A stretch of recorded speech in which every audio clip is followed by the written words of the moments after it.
Do not let anyone tell you that pushback does not matter. Look at this. This was the headline Tuesday night at the Washington Post. Doge to cancel government contracts that help veterans, records show. Quote, the 875 contracts on the chopping block help cover medical services, fund cancer programs, recruit doctors, and provide burial services to veterans, according to internal VA documents. Also, a contract to, quote, safely dispose of chemical waste. Yeah, who needs that? Look, the word waste is right there. Let's cut that. So this is the VA. This is healthcare for American military veterans. Here's Donald Trump announcing proudly as president, right? We're slashing funding for cancer care for American military veterans. Also, burial services. Literally, burial services for veterans. And hey, just toss that chemical waste out back behind the shed. It'll be fine. But put that back up there. That was the headline at the Washington Post Tuesday night. Doge to cancel government contracts that help veterans. This was Tuesday night. But then look at this. This was less than 24 hours later. Ding! Under pressure, VA halts contract cancellations in major reversal.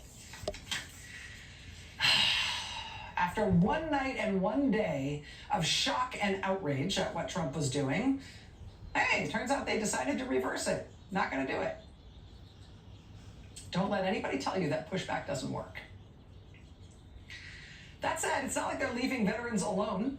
The Trump administration fired 1,000 people who work at the VA 2 weeks ago. This week, they fired 1,400 more people who work at the VA. Leo Shane, reporting at the Military Times, quote, officials said the moves did not impact any mission-critical jobs, but, quote, did not provide any specifics of the types of assignments that were eliminated. One VA official telling NBC News, quote, it's leading to paralysis and nothing is getting done. The official described absolute chaos at the agency, with even Trump political appointees afraid to misstep and incur a backlash from either the White House or the public. As bad as this already is, though, heads up that the kinds of cuts we've seen this far might be an order of magnitude smaller than the cuts that Trump has coming next. The American Prospect was first to report that the Social Security Administration is preparing to slash fully 50% of its workers. That would mean filing nearly 30,000 people who work on getting people their Social Security checks.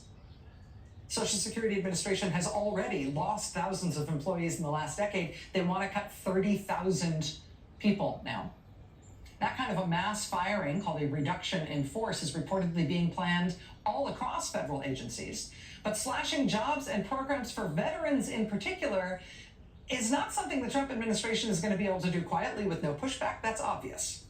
Military Times says Leo Shane was on a call with lawmakers this afternoon about federal workers being fired. He posted this quote from Virginia Senator Tim Kaine, quote, I think Donald Trump in 6 weeks has already achieved the record of having fired more veterans than any president in the history of the United States. That is not a distinction, he says, quote, that is a disgrace.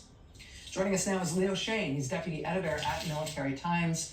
Mr. Shane, Leo, it's nice to see you. Thank you very much for being back. I appreciate the invite. What's your understanding of how this 24-hour reversal went down at the VA? They announced all these cuts and then they took it all back. What happened?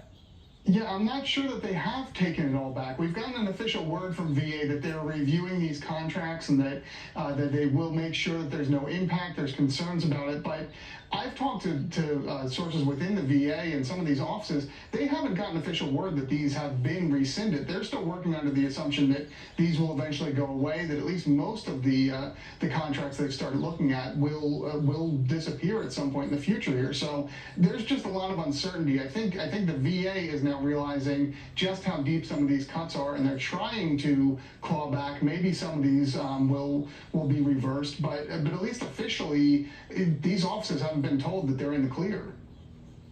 I mean, burial services for veterans, cancer care in terms of veterans' health care, disposal of hazardous waste and medical waste from VA facilities. I mean, this is the kind of stuff,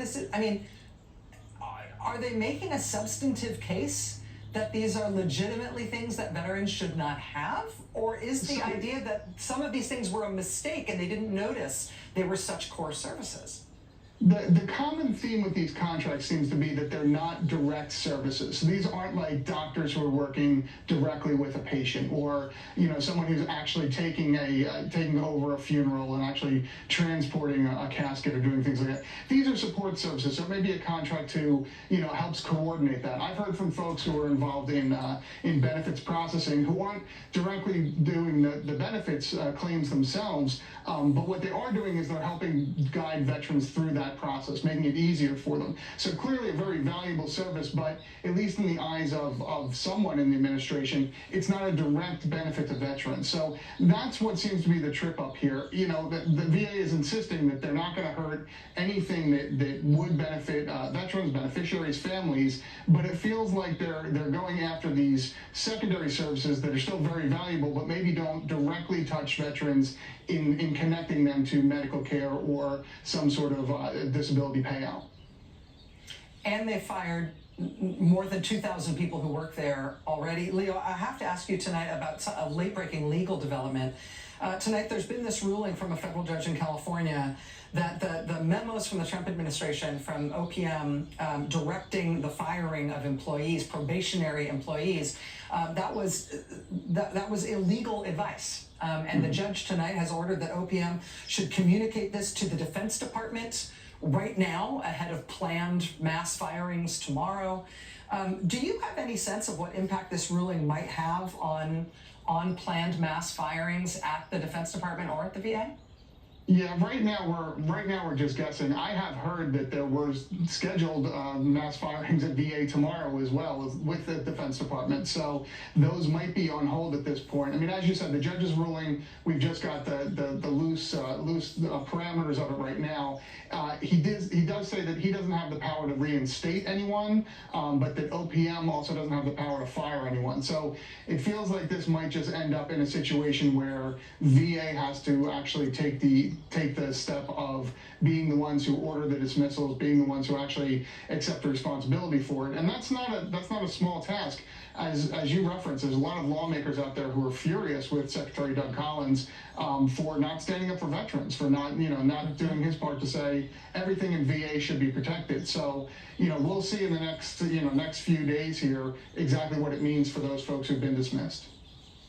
Well, I may be calling you during business hours tomorrow, Leo, to try to get a handle on what happens here, and that as we try to put some specifics on this evolving story. Leo Shane, Deputy Editor at Military Times, thank you as always. Thank you. We'll be tracking all of it. I appreciate it. Indeed. I know you will. We're grateful for it.